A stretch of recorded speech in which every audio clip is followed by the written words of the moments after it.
I'd like to call the meeting to order. Welcome to the Transaction and Use Tax Citizens Oversight Committee meeting.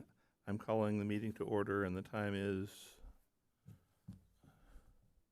5:05 p.m. Madam Clerk, please take the roll.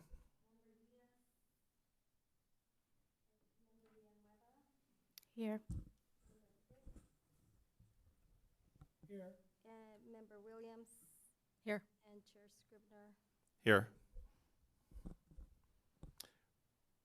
We don't seem to have anybody here for public comment, so and we have no presentation, so let's skip ahead to the consent calendar. We will now consider items on the consent calendar which will be enacted in one motion unless there is a request to remove an item for discussion. Does anybody have an item you'd like to discuss in the consent calendar? No, I've reviewed them. They look correct. Excuse me? I said I had reviewed them. They looked fine to me. So, all in favor? Aye. Aye. Aye. Aye. Motion is passed. Okay, business items. Measure U Transaction and Use Tax Fiscal Year Report, 2024 through 2025, and Proposed Budget Report. Will staff please present the report? Good afternoon, Measure U Oversight Committee members. We had discussed at the last meeting that we will be presenting the proposed budget for Measure U for fiscal year 24-25, and that is the information that you have in your packages. And then I'm going to go over the highlights, basically covering that information in a little bit more detail. This first slide, I just wanted to share a little bit of the history in the last 4 fiscal years of what the Measure U revenue has generated. You can see that in fiscal year 21-22, it was just a little bit over $3 million. In 22-23, had a pretty significant growth of $343,000 or 11.2%. In fiscal year 23-24, we're expecting, we haven't closed out the year, but the projection is almost 3.589. And you can see the growth is 178,394. And then the projection for 2024-25 is 3.6 million, a growth of 42,000 or 1.2%. And really what I wanted to point out here is that you can see that it's pretty much, we had pretty significant growth, increases of 11%, and it's just starting to level off. And HDL, who's our consultant who provides us with these estimates, gives us some, a lot background on the economy and what's going on. We have our next meeting with them early April, so we'll get more numbers and find out if this 3.6 number is going to change. But what they are seeing is just consumer spending is starting to slow down, and I think that's the reason that you see that Measure U increases are starting to level off. But again, we're, for this purpose of today's meeting and for the budget, the number that we are projecting is the $3.6 million. And then I just broke out the expenses that are projected budget expenses that will be supported by Measure U by different categories. So for public safety, we're looking at $1.7 million, which is composed of all the detail that you see here in front of you. So we have a couple of police officer positions, 1 sergeant position, 2 police officer senior positions, 50% of 1 police officer, police communication officer dispatch, 3 full-time positions. The CAD system, that was in the budget last year, but we, it started, this fiscal year, I'm sorry, And this integrated virtual response software is scheduled to be completed next fiscal year, and we're projecting to spend $170,000 in fiscal year '25. And then there are various equipment like radar guns, vest replacements, crime scene tape, evidence bags, and other equipment that in total we have in the budget $87,000 to purchase that equipment. The homeless voucher program, we have in the budget currently $10,000. In the past, we've spent about $6,000. In fiscal year '23, we spent $10,000 buying vouchers. Actually, Chief Salinas purchased vouchers for the Holiday Inn for homeless. The next line item, we have $38,000 for investigation and evidence safety supplies and software like the flock cameras. And What are flock cameras? What are the flock cameras? what are the flock cameras? Are those one by officers or the? I have to get back to you on that one, because I asked for a lot of the detail, but I didn't ask about specifics. So this is the budget we're getting it from what PD provided when we generated the 2-year budget 2 years ago. But I'll note that one and I'll get back to you. There's $40,000 in the current budget right now for firearms and weapons. And then I just want to point out for crossing guards, we pay all city management for the cross guards, and the amount continues to go up every year. The current contract is up to $95,000. However, I do have to point out that we also bill the district for 50% of that, so I'm going to be reducing that amount by half. And I have a proposed replacement, if you will, for this, and that is an item that's going to go to council on Tuesday to support the Wainimi Beach Festival, where the city's proposing to donate $35,000 to the beach festival, and also the Explorers are going to be managing, if approved, the beach festival. So there'll be a donation of $25,000 to the Police Explorers. So that is what I'm proposing to replace that difference, because this is the full amount, but we get reimbursed 50%.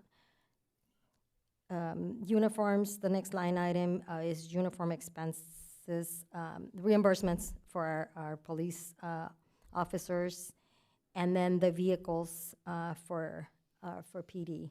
So the total for police, again, we're looking at $1,744,000.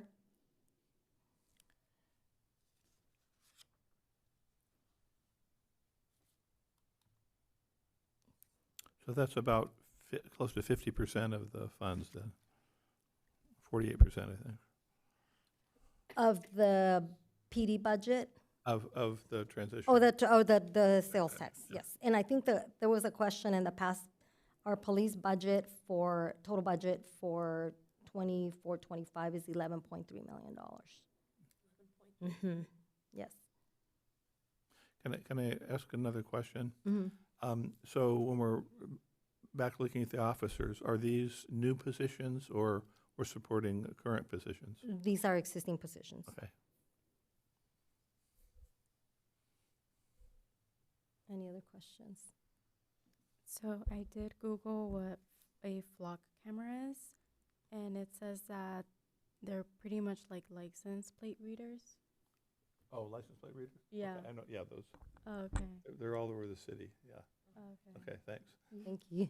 Yeah, we can eliminate that question. I've heard of them, but I didn't know what they were called, yeah. They've been used to catch people in stolen cars like crazy. Yeah, it's like good investment. Okay, so the next one is the the expenditures related to streets and maintaining the parks and cities. So for that component, the total streets and maintenance budget for Measure U is $1,475,894. And we have a maintenance staff, one full-time person that maintains the city parks, the pier, removing graffiti, and that's the $79,000. We have supplies, equipment rental, concrete, that's $86,000. And street staff, 2.25 full-time equivalent, maintaining the streets, the alleys, the sidewalks, any public streets. That's $171,000. And then the next line item of $29,000 is any tools and equipment that is needed. The budget is $29,000 for that.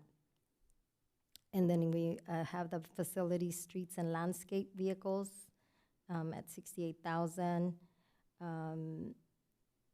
There's a storm drain rehabilitation that needs to be done at the Port City Plaza, and that's estimated at $95,000. So there's some capital improvement projects in this category.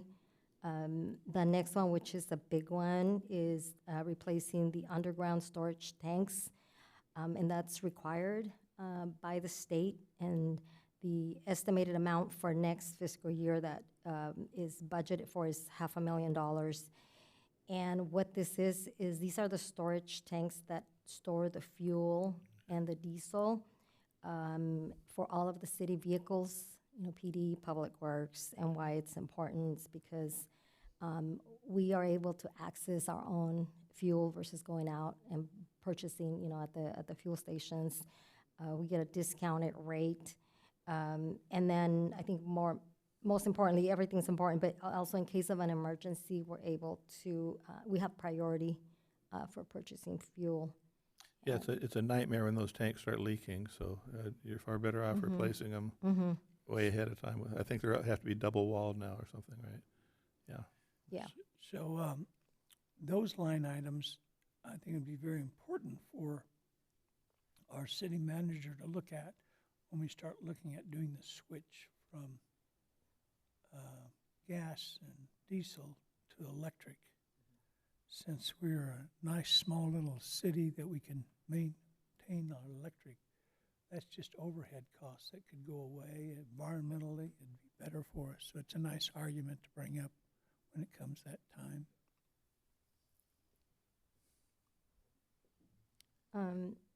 Then the next line item is improvements to the parking lot at Miranda Park, $35,000.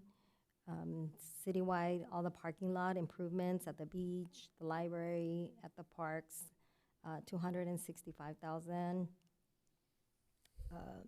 The next one lumps a couple of items that are like facilities, the clothing, uniform reimbursement, $7,000.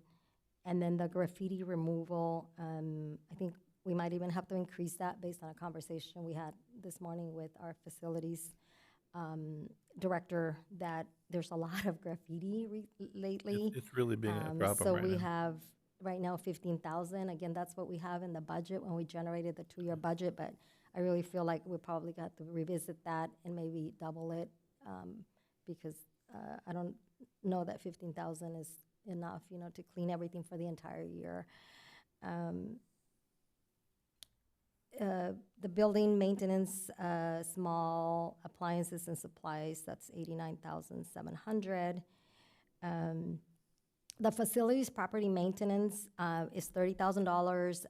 After I had put this together and we were drilling down and really drilling down to find out what is in those line items, this is actually facility maintenance for the city-owned properties. So I don't feel that that is related to Measure U. So I'd like to propose that we include one lifeguard for the Learn to Swim program, and that's probably about $50,000, so that more than covers that. So that I'd like to replace that because that the line item that's currently there is not applicable, I don't think. And then small tools, $5,000, so that's the total of $1,475,000. If I could, before we change slides, maybe just give some thought on a couple of these. And one is actually to the comment from committee member Vic.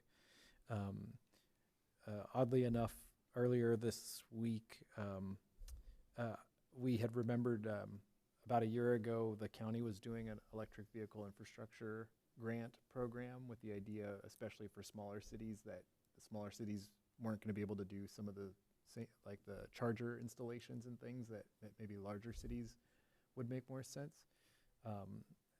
Just the value wouldn't be there for smaller cities.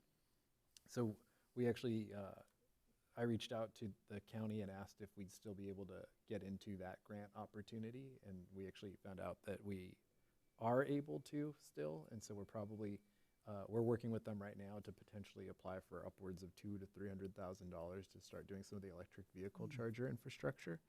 So we are working on that. Hopefully it'll be grant funded and we won't even need to use our actual city funds on that. So that's in process now.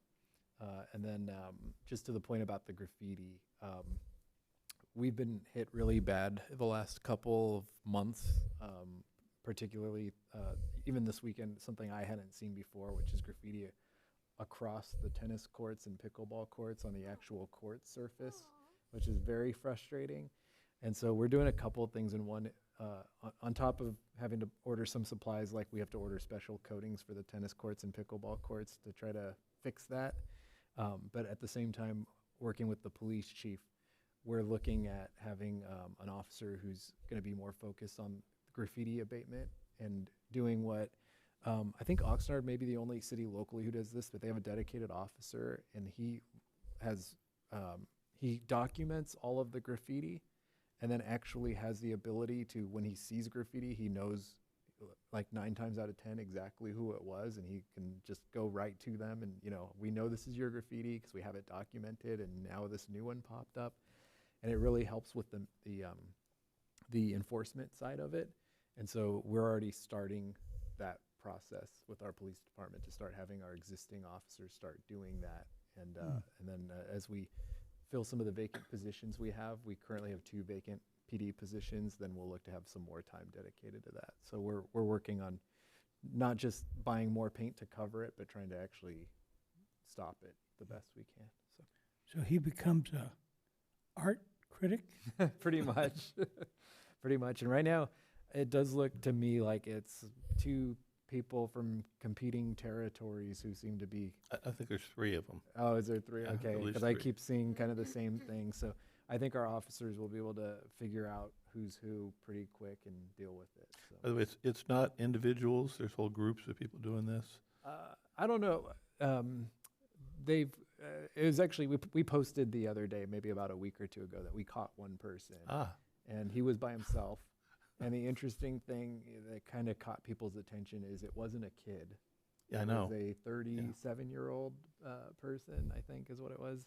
So so that caught some attention. People were kind of talking about that on Facebook. So we caught one person. We documented their art style, I guess you can say. So we still got a couple more to catch, though. So Those, I'd like to make a suggestion, which is currently, if it's on private property, the owners are notified to fix it. Yeah. And if it's on public property, the city takes care of it. Mm-hmm. And the city's been really great. I mean, the only problem I've had is the Go Away NEMI app isn't working for me right now, but they respond to it really quickly.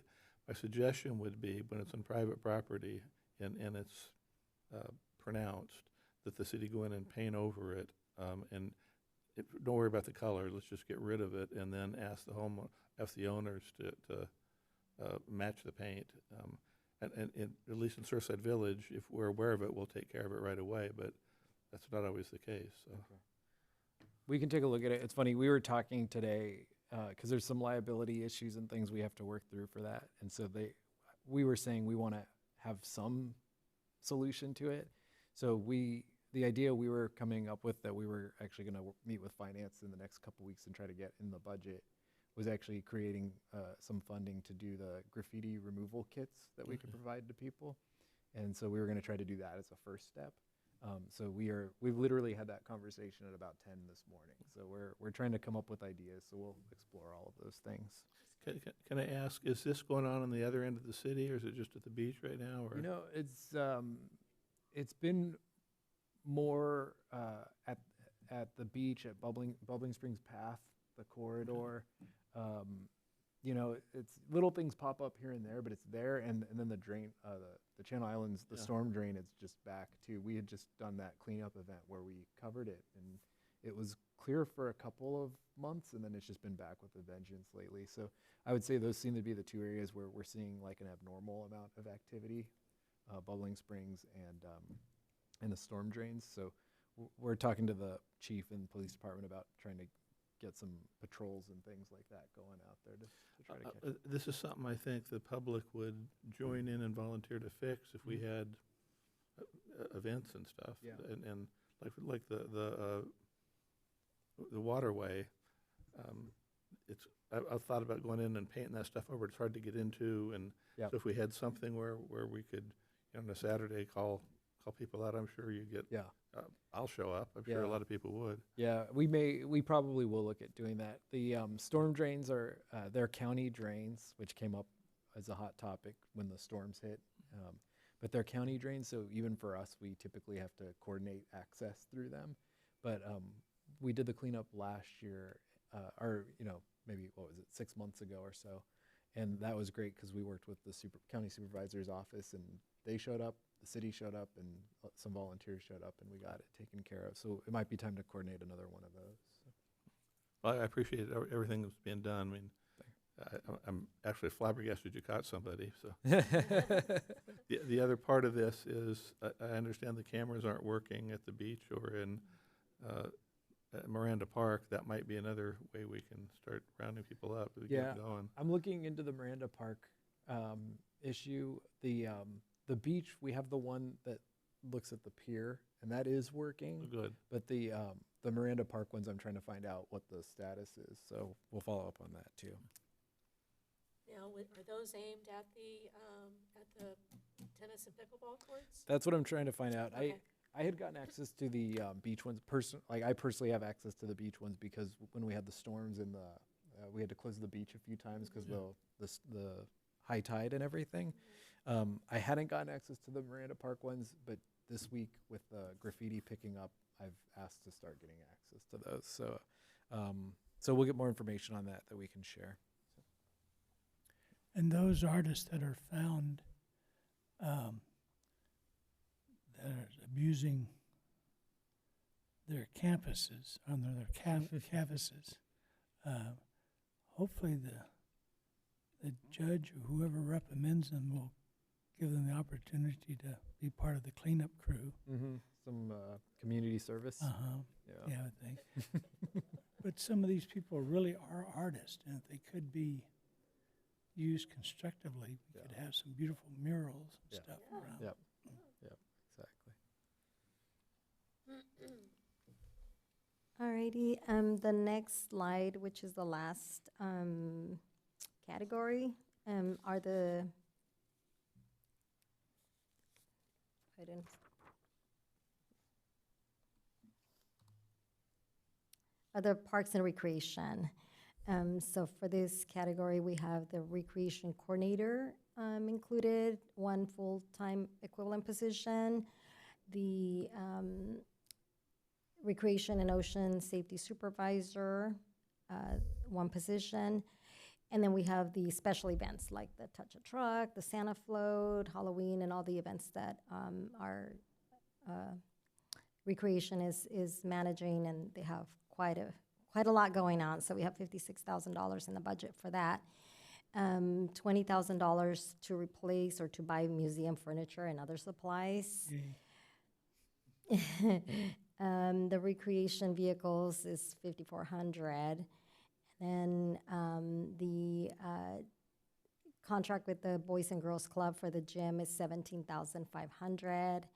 The senior exercise program is $8,100. And then the junior lifeguard, those are the program expenses, the $7,500 for their trips, and $25,000 for the portable restroom at the beach.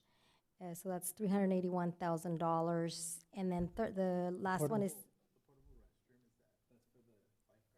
for the lifeguard program.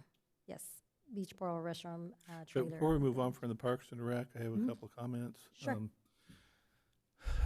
I was in the junior lifeguards as a kid. It changed my life, literally. It was a much more intense program than we have now, but all my grandkids have been in it. I think this saves lives in the long run. People get beach safe. Unfortunately, there's a lot of kids who can't afford to do it, and I'm wondering if we can find a way. One of my recommendations would be to give some scholarships to low-income kids. And then what dovetails with this is there's an alarming amount of young people who can't swim now, which when I was a kid, everybody swam. I mean, it's like 30, 50% or something. It's really high. So I'm wondering if, some sort of learn to swim program could be set up at Wainimi High School or something.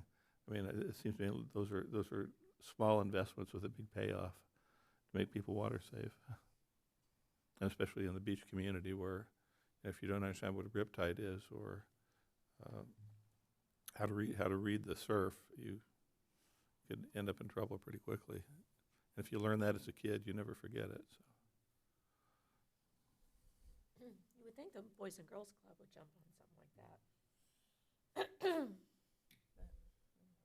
I know they did offer a whole sailing program for free, which was the grandkids took advantage of, which was really nice. But that's kind of a luxury. Yeah. yeah, sailing, that's different. It's not really a lifestyle. yeah, exactly. I mean, at this point, I can't sail, so. I was checking my notes because the rec team just had a meeting this week on the junior lifeguard program. And I actually thought, but I'm not seeing it in the notes, I thought that they were actually looking at this year including a Learn to Swim program. So it's not in the short note that they sent me, but we can find out if it is and then I think they get have that one, information because back. we have the Learn to Swim lifeguard for the pool lifeguard. Yeah. So I think they are doing it this year. That's the position that I propose to replace the facilities Mhm. property maintenance. So they are hiring, because actually I just saw the hiring memo go out for it. Yeah, but the idea Yeah. of it's not unusual to have a program where maybe, to start something like $5,000 for recreation, scholarships, and that's not something that's unusual.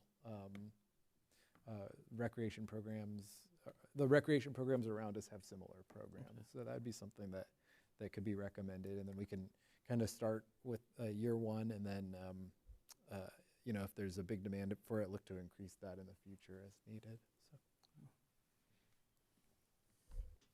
And what are the recreational vehicles? Those are the costs for the leases for their vehicles that they. Okay, So so Parks and Recs has separate trucks from streets and maintenance. Yes, we lease all of the vehicles, or most of the vehicles, I should say. We started a lease program. So any vehicles that we owned that are still in operation are still in operation owned by the city, but we're leasing the vehicles now. So, and they're separated by each department, Okay. yes. Yeah, there's like a lifeguard truck, and then there's a more of like a vehicle for use by the recreation team for when they're doing events and things like that. And what's going on with the museum? What? Did they get flooded? They got flooded, right? They didn't get Actually, flooded. thankfully, every other building we have did. Yeah. And somehow the museum, which is the one I probably would have put money on, Yeah. would have been the one to flood, didn't get flooded. But it was actually just my bad timing and my bad luck was that I had just said, let's clear it out, paint it, clean it up and everything. And then literally I think the week we were doing it, the storm hit. And so I think it looked like it was like a storm impact, you know. But we have a museum committee right now, and they're working actively. They actually have some events coming up where they're working to come in and start cleaning up. And they took all the materials, because there was a lot in that museum. It was full. And they took everything, took it out, put it into storage. We're cleaning it up, and then they're going to start going through it and deciding what goes back into the museum. And we do have a member who's on the museum committee, so I don't know if you have anything you want to add to that, or if that's accurate. Very, very accurate. Anyway, yes, I am on the museum committee, and we're working really hard to get it open again. Yeah. But there's some restraints that we have just on the physical facility, so we're trying to make that happen sooner than better. Our city manager came and gave us a presentation about 4 months ago about an issue that we thought was a concern, was our bathrooms were not ADA compliant. But we've come up with, we think, a solution for that. We're just going to upgrade the present bathroom that we have, and not in a big way, and then get a porta potty that's ADA compliant, and we think we'll meet all the standards and keep the cost down. I think it's, I saw something from Charles, our assistant city manager, I think that's his title, $4,000 for one of those units, and then I think it's $300 a month for upkeep. So that's that part, but we're trying to get it because we're afraid that our children in our schools, they're not being educated about our history. So we're trying to get it open as fast as we can. So we've come up with a plan to go to the schools, but we hope to, by June time, maybe May, June time frame, to have a somewhat, some presentation, some material for people to come in and see in the museum. So we have our fingers crossed. Yeah, it's been a long time. Yeah. Good progress in the last few months, I think. It looks really good in there. The $20,000 is important, and we were recommending it because even just things like buying new cases for the exhibits and things like that, everything in there was very Pretty ratty. Very, yeah, it wasn't the greatest, so we're trying to kind of start fresh, use the opportunity to start fresh. It looked like a closet. People just threw stuff in, and Yeah, so we're spending a lot of time right now actually inventorying all the material and trying to determine what is really museum material. Because some of it's just people's, I won't use the word junk, but material that people have dropped off. And of course, we don't want to throw it away. We want to try and get it back to its original owners if we can.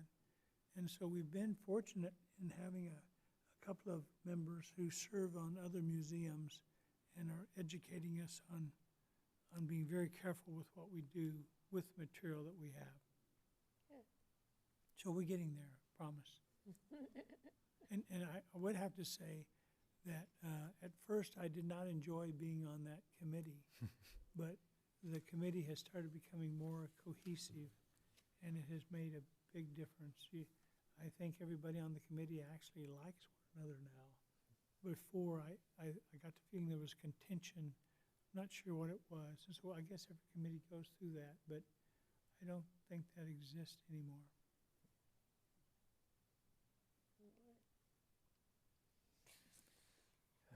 Alrighty, so the last one, that line item where it says implementation labor for new enterprise resource software should not be there. I apologize, that's, there are no dollars associated with that. So the $30,000 is the enterprise software that we're implementing. We're in the getting close to the last phases. This is specific to utility billing, which is gonna impact our residents. They just enhance their ability to generate their bills online and be able to have more details on the billing statements that will provide history on usage, which with our legacy system it's not easy to do right now. So that's the $30,000 for that. Can I ask a question? Is it possible for the city to go to an electronic web-based billing system to eliminate the paper? I like getting paper stuff, but this isn't a bill that, Oh, yeah, that's what we're targeting to do. When we roll the system, we're going to be sending out information to all of the customers, and hopefully, we want to get as many customers, residents enrolled in just auto pay so that we don't have to. Or you can log in and pay. Or log, yeah. Yeah, you can pay your other utilities. the other thing, and I've brought this up to the water committee, whatever, but I have a place in Camarillo, and they have a system where you can see exactly how much water you're using down to the minute. Okay, it's been extremely helpful in controlling. If you have a leak, you can see it. If they warn you, I mean, it's saved me a lot of money, and I've saved an enormous amount of water through this. It must be cell based because they have a little monitor on the that watches the meter, but I don't know if there's something I'd like us to think about. In the long run, it would save a lot of money, a lot of water. This city of Literally Camarillo. alert you if it's a half acre and it's got probably 40 sprinkler valves. One of them starts leaking. I check it every day. I see it instead of losing hundreds or thousands of gallons of water, which sometimes just go away and you don't even know where it went. So. Yeah, I think that's something that we're going to look at with the water, our water manager I think they might probably have smart meters, which we don't right now. We still do the manual reading. So that's the next long-term plan for the city to start looking at that. That's on our list. The water department, they did go to the new SCADA system, and it's pretty cool. Over in our Public Works building, they have a TV where they can monitor their system and see, and it starts to flash in areas if there's any problems and everything. So we've gone to that, and then the next thing is the smart meters for residents. That's the next thing that we're looking to do. I think you probably can just charge the users for that And that's over what time. the good news is it probably wouldn't impact Measure U at all because we should be able to charge it to users. But it blew my mind because I remember I used to see the meter readers on the scooters going down the street, and then I was gone for like 5 years, and I assumed they had disappeared in that time. And the other day I saw them scooting by, and I was like, oh, they're still here. So I think it's time to start looking at the smart meters. So. Okay. So this is just, the last slide is just a recap of the total revenue that we're projecting at the 3.6 million, and then the expenses projected at 3.6 million as well. And again, it's a budget. When we get the revenue projections from HDL, if those change, we'll be adjusting that. If they go down, we'll have to adjust some of the expenditures. And then if they go up, we have to revisit the expenses. And again, we're going to be revisiting the budget with the department. So if anything, like I said, the one that comes to mind is the one we talked about for graffiti. We might bump that up a little bit. But this is what we are planning to present to council for Measure U.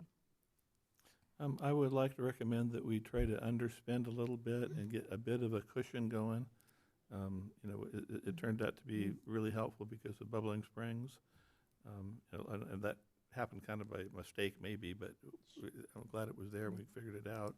It'd be kind of nice if we could spend a little less than we're bringing in to keep some for a rainy day, because I'm sure we're going to need it at some point. Yeah, are there any limitations, David, that we have to turn this around every year and take it to zero, or can we have a reserve? We just had a $1.7 million surplus, so yes, we can. Okay. I think the challenge we'd have to work through, I think, is accounting for Measure U. We expect to have kind of a balanced budget, essentially. And so if we save money for Measure U, then we don't have a balanced, we, It we'd goes we'd have back to make into some the unassigned, reductions. so if we didn't spend it all, then we would have almost the same challenge that we did with the 1.7. So with every year, we have a residual, if you will, but then it's getting swept into because it's general fund revenue, so it doesn't go into any reserve. It's not restricted. It would just go into the general fund, so it just goes into the checking account, if you will. And so we're targeting to balance it every year. Is it, so we ended up setting up kind of a special account for the surplus we had before. Can we do that? I think at the end of the year, because this is a budget, so okay. I would say like, this is a budget and then we're gonna have actuals, right? So at the end of the year, if we end up with a surplus in Measure U, that could be transferred to the reserve for Measure U capital projects. I think that the committee could make that determination at the end of the That's fiscal what year you're talking based about. on Yeah. actuals. Mm-hmm. Okay. You know, at some point, the pier's gonna not get knocked down again, and we're gonna need some. Mm-hmm. Okay. So there was a couple things that we had talked about, removing, like there's $50,000 from one of the line items that was double counted, you had mentioned, I think, right? Yes. So there's a couple of those areas. So if we so- remove those, there would be some, Yeah, Yeah, so there. the two line items that I proposed, $30,000 for $30,000 for the facilities, property maintenance. But I was going to replace that with the pool lifeguard, the Learn to Swim program pool lifeguard. And then the other one was the 50% of the crossing guards, because we get reimbursed, so that's 47,500. And I was going to replace that, I'm proposing to replace it with the Wainimi Beach Festival expenses. But so I guess there's the question, would we want to include the Wainimi Beach Festival expenses as part of Measure U, or would we rather say no and have savings of $77,000? I'd rather say no. I don't know if that's something we would vote on or not, but. Yeah, it's up to the committee. And then if that's done, then we can look at kind of at the end of the year when all the numbers come in their final, and assuming we do have that gap and that, something didn't happen where the revenues came in lower than expected or something, then we can look at how we, at putting that into a separate fund potentially. So that would probably be part of any motion from the committee. Okay, so if there are no further questions, I think we're ready to, We were gonna Make vote a to accept motion. this? Yes. Can I have a motion? we're going to vote to accept it and change the facilities maintenance, facilities property maintenance, $30,000, and replace that with the pool lifeguard Learn to Swim program, right? And then we're going to remove completely, is that what we're saying? Reduce the $95,000 that we have for crossing lifeguards crossing guards, I'm sorry. Instead of 95,000 is 47,500. And then we're gonna let the difference just flow through. So there will be excess revenues over expenditures. I make a motion that we vote for that. Do we have a second? Second. Do you need to make a roll call, or can we? All in favor? Aye. Aye. Okay, Aye. motion passes. Aye. Motion passes unanimously. Okay, we're on to the Transition and Use Tax Citizens Oversight Committee draft report to the council. I reviewed this, and it doesn't cover why we haven't met really for a long time, so I've proposed, I put these thoughts down. At the end of it, I basically recommended that we delete a couple things in the report that we got and replace them with the stuff in this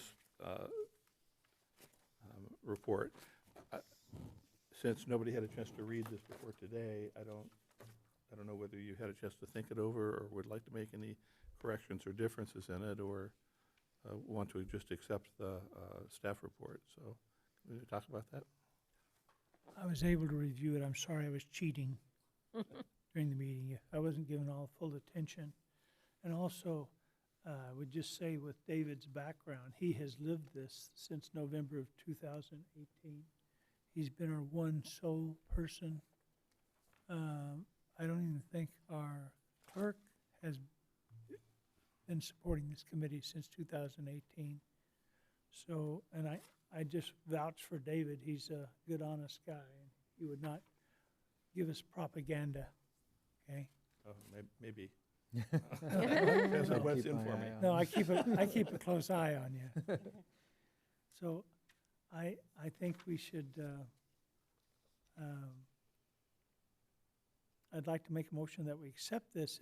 If we, later on, some of you read this and find out it's not exactly everything, we can always amend or correct, but I'd love to get this into our record and into our files. That's my motion. Any Okay. other thoughts? Can I just want to clarify what we're removing, just to make sure that I'll let the second page of the handout. so on the first page, we're removing paragraphs 1, 3, and 4.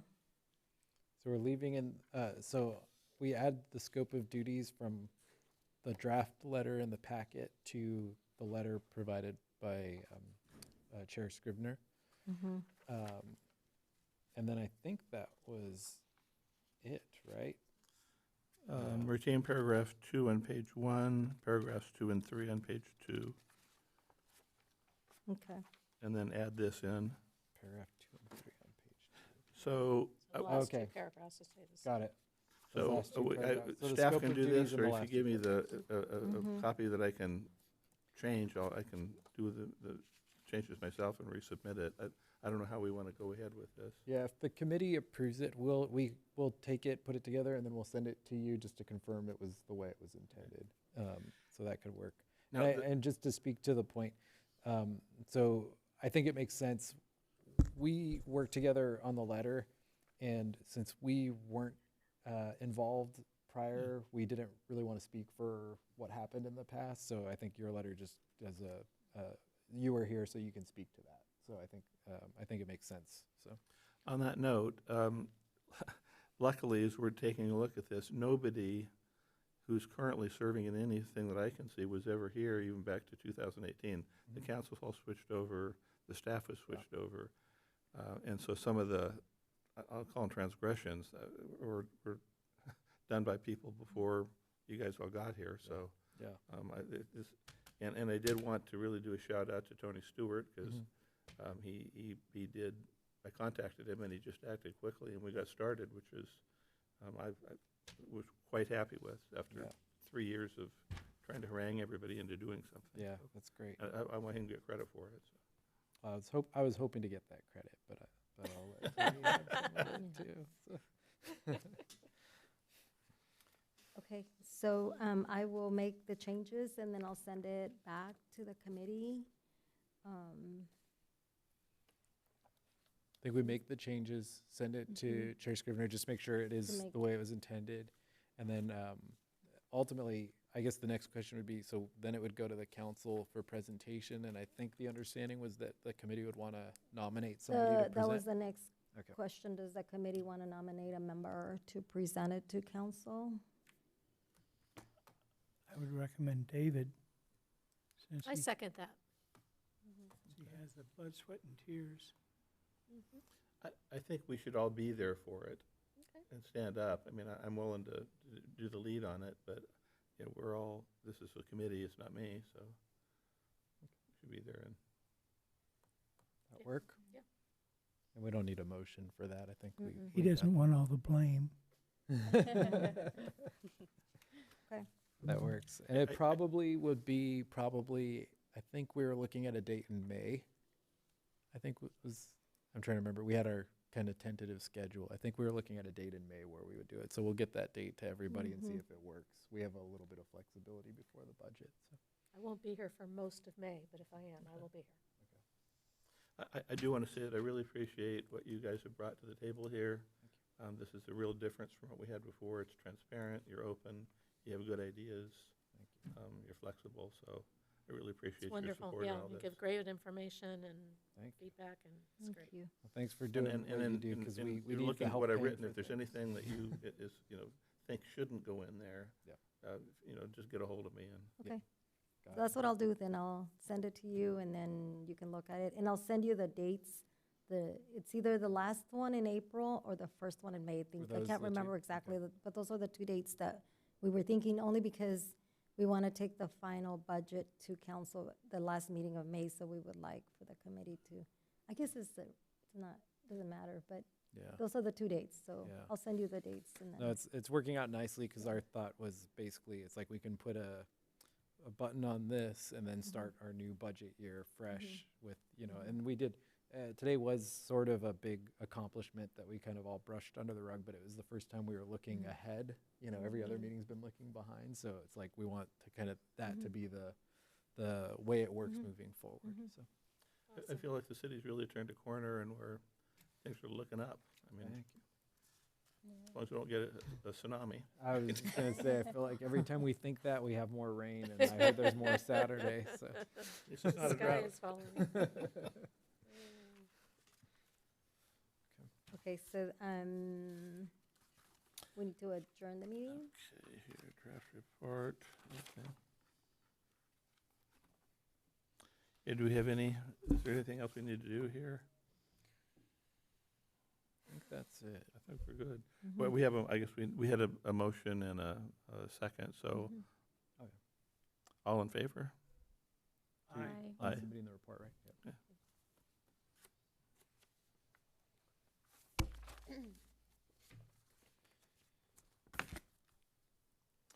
So, is any other business anybody else like to bring up before I get to use this? Well, just a comment, there was discussion about water meters. Some of the HOAs, I know this is not the issue here, some of the HOAs have just one big, huge water main coming in. I understand that the city went in and put some meters on those. They just used to give us water unquestionably. And I don't know when they made that change, but that becomes a real burden right now for HOAs, because many of them are on one meter. And so it has a tendency to allow people to waste water. And I know it's not our responsibility to equip the HOAs accordingly, but they're never going to spend that money. And we're going to get nailed overall as a city for water usage if we don't pay attention to it. So I don't know how we impose as a city this or help out, and maybe give some fundings to HOAs so they can set up meters accordingly a little differently. But that's, I don't even know if we'll even be able to have golf courses in the future with some of the restrictions on water. It's gonna get tougher than that. The latest new law we're hearing that's coming is not even like, at one point it was sort of like the luxuries, like golf courses that might go away, and now they're literally talking about like grass in medians and right of ways, just little strips of grass are gonna have to go away.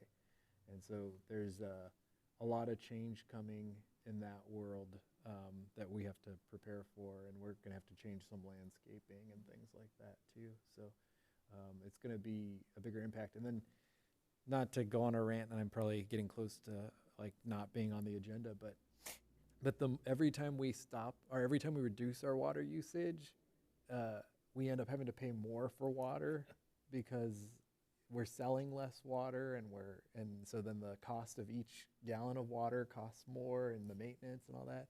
So it's this cycle that a lot of the water agencies are trying to figure out, where people stop using water and it makes everything more expensive, and then your new quota gets dropped, and it's a constant battle. So we're working on that. We actually just submitted a letter opposing some of the rate increases from the people we buy water from. 17% rate increase that they're trying to impose right now. So we're opposing that, because then if they pass it, we have to figure out then how to pass that on. So there's the water world is a whole other animal How often do they do that? I mean, how often do you have to renegotiate a price? They pretty much, they have, usually there's like an opportunity to pass on like a rate increase every year, basically. And they, you know, if they pass on something like the inflation level, then that's usually one thing. But this year, Metropolitan Water is the main one, and that's one that a lot of us get our water from, and they're proposing a 17% increase. So Is that like across the county or just it's there? everybody who gets water from them, From them? which Oh, includes, for okay. example, us and Oxnard. Okay. Definitely get water from them, and then I think there's 3 or 4 other cities that do, Mm. and then there's a couple cities that don't, that are kind of, you know, Ojai is an example that is up by themselves, and they get their water from their groundwater instead of from Metropolitan. But most of us, like in the Oxnard Plain area, we get our some water at least from Metropolitan. So, Oh, okay. yeah. That's reality. I mean, there's more and more people and more concrete and less rain. Yeah. Well, my question again was, you know, if the city can look at finding a way to subsidize and regulate us in such a way, but right now, I would have to say that we're using more water than others, so we're keeping your costs down. Yeah. We'll talk to the water division on that. I think I like to say a lot that we can't be the first city in the world that had to figure out how to help HOAs with their water systems, you know, so we'll follow up on that. We'll look into Great. it. Thank you. Yeah, thank you.